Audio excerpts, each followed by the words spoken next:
सुप्रभात। मैं ओम कड़वासरा, व्याख्याता, शिक्षा विभाग, राजस्थान।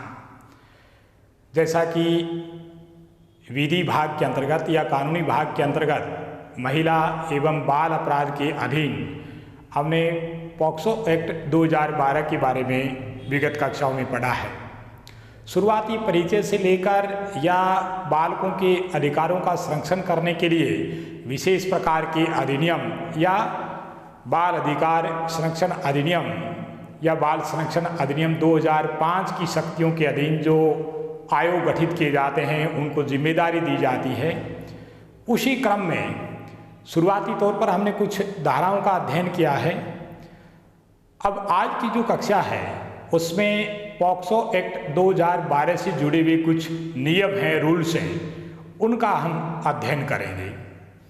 यानी जो बालक शिकार हुआ है, जिस बालक पर अत्याचार किया गया है, जिस बालक के साथ अपराध कारित किया गया है, घटित किया गया है, ऐसा बालक यदि अपनी बात को समझा नहीं पाता है या वह किसी प्रकार की भाषाई अड़चन को समझता है, तो ऐसे बच्चे के लिए या उसकी सहायता के लिए, जैसा कि हमने धारा 33 में पढ़ा था कि विशेष न्यायालय या जो पॉक्सो कोर्ट है वह ये निर्देश देता है कि बच्चे को उसकी विधिक सहायता के लिए एडवोकेट आदि की जो सहायता है या जो लीगल एडवाइज़र होता है उसकी सहायता वो उपलब्ध की जानी चाहिए या उसको उपलब्ध करवाई जानी चाहिए। तो इस एक्ट का जो नियम 3 है वो पीड़ित बालक को दुभाषा या जो लैंग्वेज को ट्रांसलेट कर सकता है, उसका अनुवाद कर सकता है, इस प्रकार के अनुवादक, या बच्चा हो सकता है शारीरिक और मानसिक रूप से विकलांग हो। इस प्रकार के बच्चों को भी बहुत बार शिकार बनाया जाता है जो शारीरिक और मानसिक रूप से दिव्यांग होते हैं, विकलांग होते हैं, तो उनके लिए विशेष शिक्षक की सहायता भी उपलब्ध करवाई जा सकती है। तो पीड़ित बालक को दुभाषा, अनुवादक या विशेष शिक्षक उपलब्ध करवाया जाना चाहिए। ये पॉक्सो एक्ट 2012 का नियम 3 कहता है, या इस प्रकार का निर्देश है वो नियम 3 करता है। यानी पॉक्सो नियम के अंतर्गत सबसे पहले नियम 3, नियम 3 में किस प्रकार का विधान है, तो पीड़ित बालक के लिए दुभाषा, अनुवादक या विशेष शिक्षक उपलब्ध करवाना। दुभाषा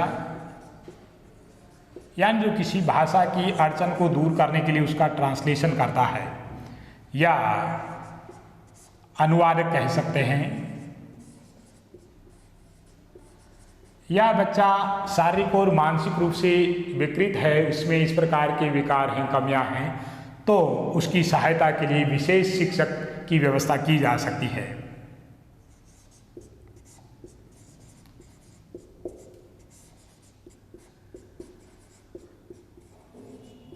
ये नियम 3 के अंतर्गत उल्लेखित है। इसी प्रकार अगला जो नियम है, नियम 4, उसका जो सेकंड पार्ट है, अर्थात नियम 4 खंड 2 के अंतर्गत अगर कहीं अपराध घटित होता है या अपराध घटित होने की संभावना नजर आती है, तो वहाँ जो निकटतम पुलिस स्टेशन है या जो विशेष किशोर पुलिस यूनिट है उसको सूचना दी जाएगी, और सूचना प्राप्त होने पर संबंधित निकटतम पुलिस थाने की पुलिस या विशेष किशोर पुलिस यूनिट दंड प्रक्रिया संहिता 1973 यानी सीआरपीसी की धारा 154 के अंतर्गत प्राथमिकी दर्ज करेगा। तो जो प्राथमिकी है या जो पहली सूचना रिपोर्ट है या जिसको अपने एफआईआर कहते हैं, वो नियम 4 यानी पॉक्सो एक्ट 2012 के नियम 4 के खंड 2 के अंतर्गत एफआईआर दर्ज की जाएगी। तो नियम 4 है वो एफआईआर दर्ज करने से संबंधित प्रावधान करता है। नियम 4 खंड 2, नियम 4 का खंड 2 यानी अपराध होने या इसकी संभावना पर सूचना।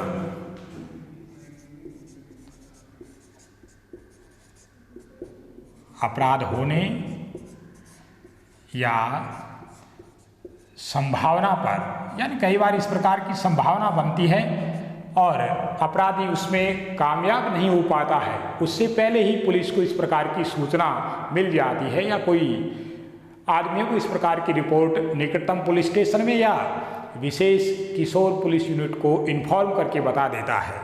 तो अपराध होने या संभावना पर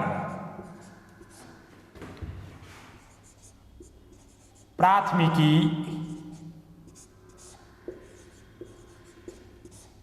दर्ज करने का प्रावधान,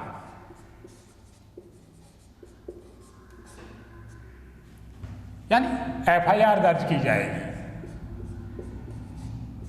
और ये एफआईआर दंड प्रक्रिया संहिता 1973 या सीआरपीसी की धारा 154 के अंतर्गत होगी।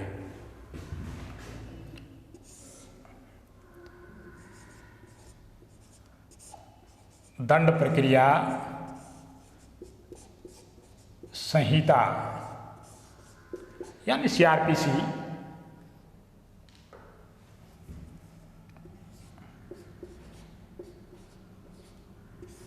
दंड प्रक्रिया संहिता यानी जो 1973 है या जो सीआरपीसी है उसकी धारा सीआरपीसी धारा 154 के अंतर्गत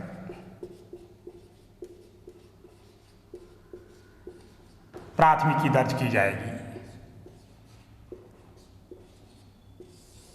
दंड प्रक्रिया संहिता 1973 सीआरपीसी धारा 154 के अंतर्गत इस प्रकार की संभावना होने पर या इस प्रकार का अपराध घटित होने पर सूचना मिलने पर प्राथमिकी या एफआईआर दर्ज की जाएगी। और साथ ही इस खंड के अधीन ये भी व्यवस्था की गई है, जैसा कि पॉक्सो कोर्ट की जो शक्तियाँ और प्रक्रिया धारा 33 में हमने उल्लेखित की थी, उसी प्रकार यहाँ जो नियम 4 का खंड 2 है उसमें ये भी उल्लेख किया गया है कि ऐसे पीड़ित बालक को निःशुल्क विधिक सहायता या अधिवक्ता प्राप्त करने के बारे में, उसको वकील की सहायता या लीगल एडवाइजर की सहायता प्राप्त करने के बारे में जानकारी देनी होगी। निःशुल्क विधिक सहायता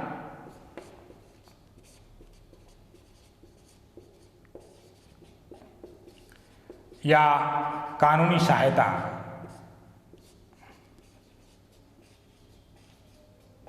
निःशुल्क विधिक सहायता या अधिवक्ता प्राप्त करने के बारे में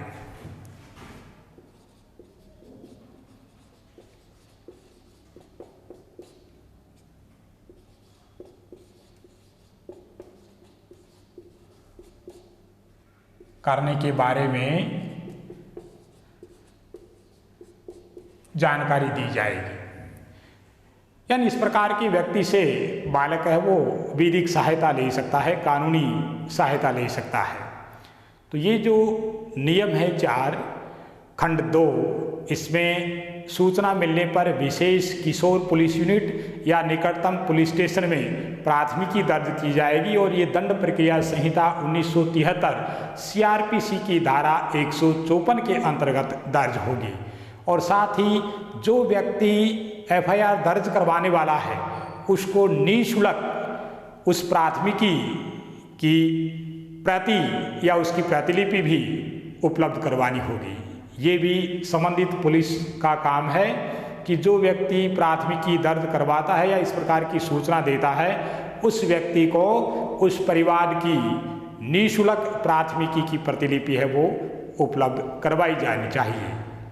इसके बाद नियम 6 आता है। नियम 6 में आपात चिकित्सा उपलब्ध कराने के प्रावधान किए गए हैं और साथ ही इस प्रकार के जो केसेज हैं या इस प्रकार के अपराध के जो परिवार हैं उनकी मॉनिटरिंग करने की जिम्मेदारी राष्ट्रीय बाल अधिकार संरक्षण आयोग या राज्य बाल अधिकार संरक्षण आयोग को दी गई है। यानी जो एनसीपीसीआर या जो एससीपीसीआर है उसको इस प्रकार के परिवार की मॉनिटरिंग करने का अधिकार दिया गया है। तो नियम 6 है वो आपात चिकित्सा उपलब्ध कराने के संदर्भ में है। यानी कोई बच्चा जो अपराध का शिकार हुआ है, उसको किसी प्रकार की चोट पहुंची है, उसके शरीर के भागों को नुकसान पहुंचाया गया है, तो आपात चिकित्सा उपलब्ध कराने का विधान पॉक्सो एक्ट का नियम 6 करता है।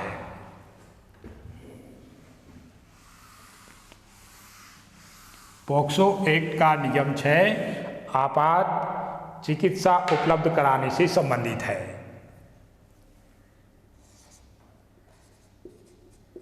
आपात चिकित्सा उपलब्ध कराने का प्रावधान करता है।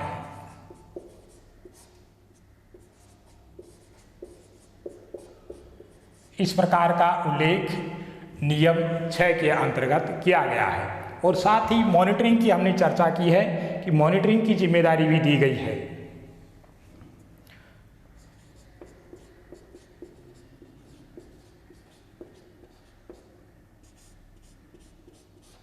यानी बच्चों के अधिकारों के संरक्षण से संबंधित जो 2 प्रकार के आयोग, बाल अधिकार संरक्षण आयोग अधिनियम 2005 के अंतर्गत गठित जो दोनों प्रकार के आयोग हैं, एक राष्ट्रीय स्तर का आयोग है और एक स्टेट लेवल का या राज्य स्तर का आयोग है, उनको इस प्रकार के केसेज या परिवारों की मॉनिटरिंग करने की जिम्मेदारी दी गई है। तो मॉनिटरिंग की जिम्मेदारी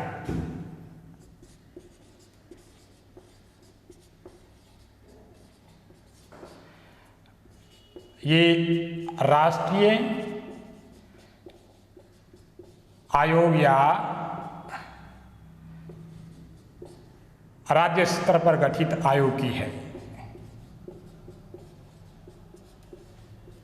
राष्ट्रीय बाल अधिकार संरक्षण आयोग या राज्य बाल अधिकार संरक्षण आयोग इस प्रकार के केसेज या परिवारों की मॉनिटरिंग करेगा और इसका उल्लेख कहाँ किया गया है? ये नियम 6 के अंतर्गत किया गया है। यानी जो NCPCR या SCPCR है,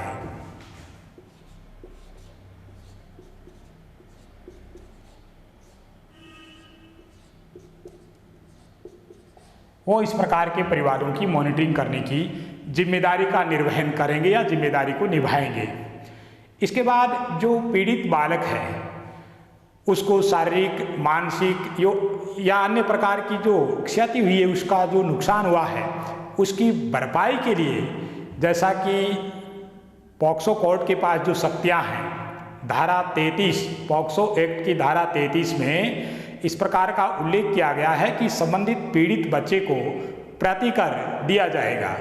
तो ये पॉक्सो की धारा 33 और जो CRPC की धारा 358 के अंतर्गत इस प्रकार के प्रतिकर की अदायगी के आदेश दिए गए हैं।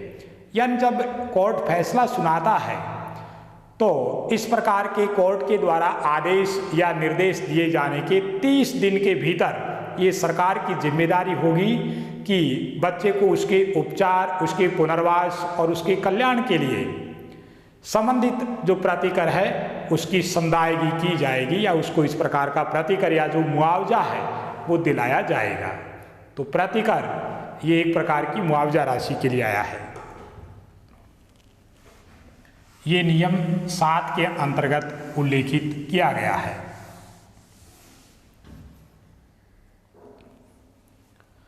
नियम 7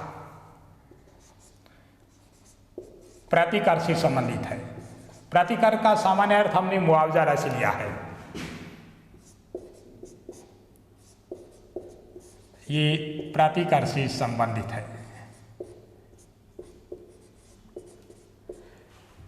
पॉक्सो एक्ट 2012 का नियम 7 प्रतिकर से संबंधित है। पीड़ित बालक को जो भी नुकसान हुआ है, जो भी क्षति हुई है, उसकी भरपाई के लिए, उसके इलाज के लिए, उसके कल्याण के लिए कोर्ट के निर्देशों पर या कोर्ट जिस प्रकार का आदेश देता है उसकी पालना में प्रतिकर संदायगी तय की जाएगी और ये सरकार की जिम्मेदारी होगी। यानी बालक को जो भी शारीरिक और मानसिक या अन्य प्रकार की क्षति हुई है उसकी भरपाई है वो प्रतिकर के रूप में की जाएगी। और ये जो संदायगी है ये पॉक्सो की धारा 33 में आती है।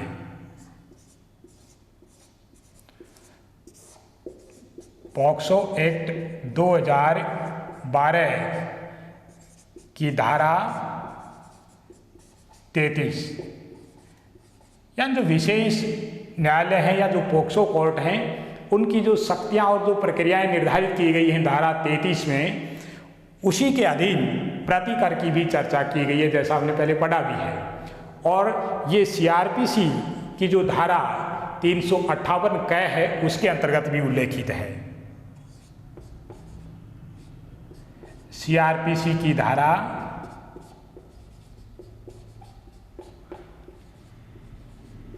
358 क के अधीन भी प्रतिकर संदायगी का उल्लेख किया गया है।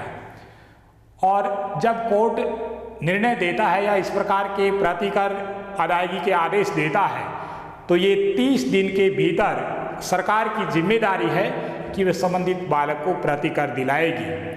लेकिन इसका संबंध सरकार के द्वारा अन्य प्रकार की जो सहायता दी जाती है या जो अन्य सरकारी योजनाओं का लाभ पीड़ित को दिया जाता है उससे अलग रहेगा। उन योजनाओं का इससे कोई संबंध नहीं है। उन योजनाओं का लाभ है वो भी पीड़ित को मिलता रहेगा।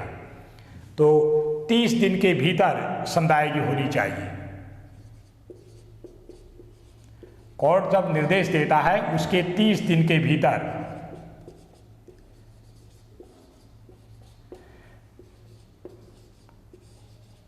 प्रतिकर संदाय करने या देने के विधान किए गए हैं। और साथ में हमने ये भी पढ़ लिया कि अन्य सरकारी योजनाओं का लाभ है वो भी दिया जाएगा।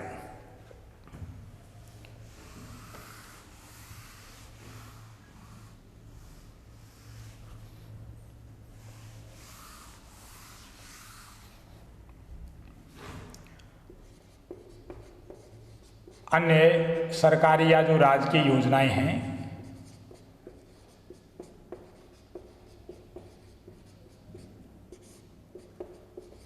अन्य राजकीय या सरकारी योजनाओं का भी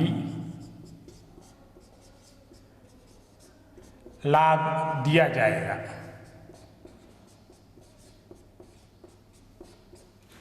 इस प्रकार का विधान पॉक्सो एक्ट 2012 के नियम 7 के अंतर्गत किया गया है। अब इस एक्ट का एक बहुत ही महत्वपूर्ण बिंदु है, उस पर हम थोड़ी सी चर्चा करते हैं।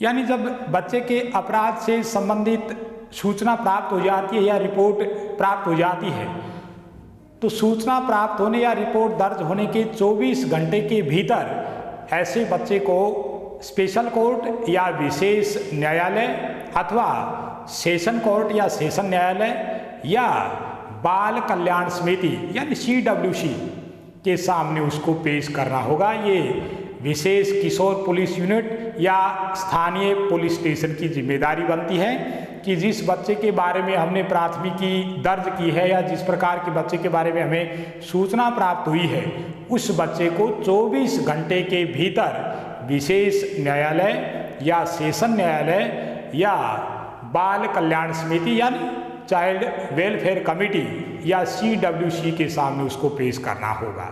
तो ये विशेष तथ्य है।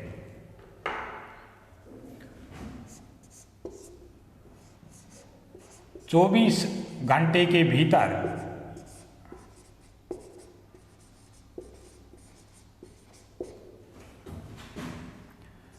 पीड़ित बालक को, यानी वो बालक भी हो सकता है, बालिका भी हो सकती है, जो पीड़ित और जिसकी उम्र 18 साल से कम है, 24 घंटे के भीतर पीड़ित बालक को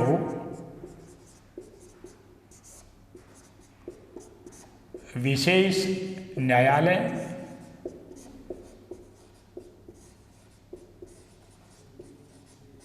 या सेशन न्यायालय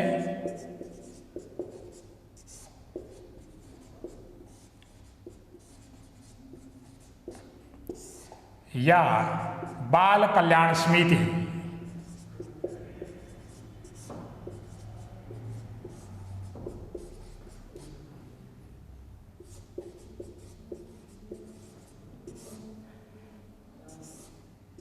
यानी जिसको CWC यानी चाइल्ड वेलफेयर कमेटी जिसको कहा जाता है, उसके समक्ष पेश करना होगा।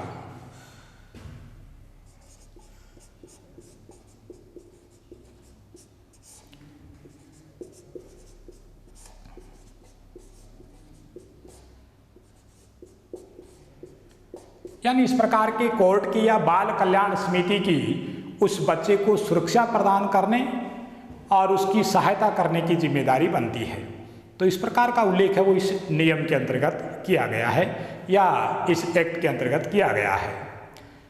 यानी जिस बच्चे के बारे में परिवाद प्राप्त होता है, प्राथमिकी दर्ज होती है, उसको 24 घंटे के भीतर स्पेशल कोर्ट, सेशन कोर्ट या CWC के सामने पेश करने की जिम्मेदारी स्थानीय पुलिस अथवा विशेष किशोर पुलिस यूनिट की बनती है। तो इस प्रकार के मोटे तौर पर उल्लेख हैं वो इस एक्ट के अंतर्गत किए गए हैं। हमने प्रत्येक धारा के बारे में और प्रत्येक महत्वपूर्ण नियम के बारे में अध्ययन कर लिया है। अब इस एक्ट से संबंधित जितने भी प्रकार के महत्वपूर्ण प्रश्न बनते हैं जो परीक्षा के लिहाज से महत्वपूर्ण हैं, यानी चाहे वो किसी भी स्तर की एग्जाम हो, चाहे वो यूपी सब इंस्पेक्टर की एग्ज़ाम हो या अन्य स्टेट के पुलिस एग्ज़ाम हो या राजस्थान पुलिस का एग्ज़ाम हो या दिल्ली पुलिस का एग्ज़ाम हो, ये कानून और ये नियम संबंधित अभ्यर्थियों के लिए बहुत ही महत्वपूर्ण है और इसकी जानकारी हमें वैसे भी रखनी चाहिए क्योंकि ये जन साधारण का बिंदु बन गया है, विषय बन गया है। ये हमारी जागरूकता के लिए, विधिक चेतना के लिए बहुत ही महत्वपूर्ण है और आगे हम इसी प्रकार के अन्य जो कंटेंट हैं या अन्य जो कंसेप्ट हैं उन पर भी विस्तार से चर्चा करेंगे। आप इस चैनल को लाइक, शेयर और सब्सक्राइब कर लें ताकि आने वाली जो भी कक्षाएं हैं उनका नोटिफिकेशन आप तक पहुंच जाए और हम लगातार मिलकर प्रयास करेंगे तो ये सारी जानकारियां हमारे नियंत्रण में होंगी। धन्यवाद।